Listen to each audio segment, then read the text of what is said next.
ধরো যখন রাইস দিবে তখন রাইসটা সব খেয়ে ফেলার দরকার নেই, বুঝছো না বাবা? রাইস যদি খেয়ে ফেলো তাহলে অন্য আইটেম খাবা কিভাবে? পেটে তো জায়গা রাখতে হবে, তাই না বলো? কিন্তু বাবা আমাদেরকে কি খাবার দিবে না? হ্যাঁ দিবে তো, দিবে না কেন? একটা ধৈর্য ধরো, মজা করে খাবো। খাবারের শর্ট পড়ে গেছে, আমাদের ঘরের মানুষ, নিজের মানুষ। আমরা আপনাদের বললে আপনি ব্যাপারটা বুঝবেন, একটু ম্যানেজ করে নেওয়া যায় না? আমি জানতাম যে আপনারা বললে আপনি বুঝবেন। আমাদের কি খাবার দিবে না? তাদের ওই খাবার শর্ট পড়ছে, বুঝছো? তারা বিপদে পড়ছে, তাদের বিপদ তো আমাদেরই বিপদ, তাই না বাবা? আমি তোমাকে একটা সুন্দর জায়গায় নিয়ে গিয়ে মজার বিরিয়ানি খাবো, ঠিক আছে? খাওন যেগুলো বাঁচাইছি এগুলো প্যাকেট করে জামাই বাড়িতে পাঠায় দিবা।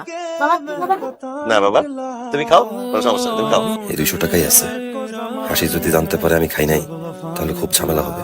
তেহারি না? খুব খুব সুন্দর গন্ধ, গরমও আছে, গরম ভাতটা আছে এখনো না? খুব খুব সুন্দর রান্না, খুব ভালো লাগছে। ঠিক আছে, ঢাকা দিতে না, এটাও সুন্দর গন্ধ। তোমার মাকে যা যা বলতে হবে আমি তোমাকে শিখাই দিছিলাম, তোমার মনে আছে না? তো নিজেই মায়ের কাছে ধরা পড়ে যাবে। তুমি যে হাতে যেই বিরিয়ানির গন্ধটা মাখছো না, সেটা তো বাসায় যেতে যেতেই চলে যাবে। আমি খাওয়ার পরে আমার হাতটা ধুই নেই, তোমার হাতটা আমার হাতের সাথে ঘুষে নাও। আজকে পেট ভরে বিরিয়ানি খাইছি। কাপড় চেঞ্জ করে নাও।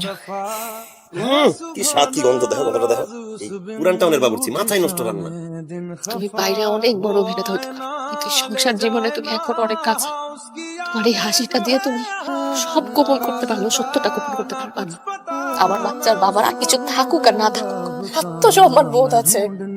তোমার বাবা তোমার নাম কি রাখছে? হাসো না, তুমি সবসময় হাসবা।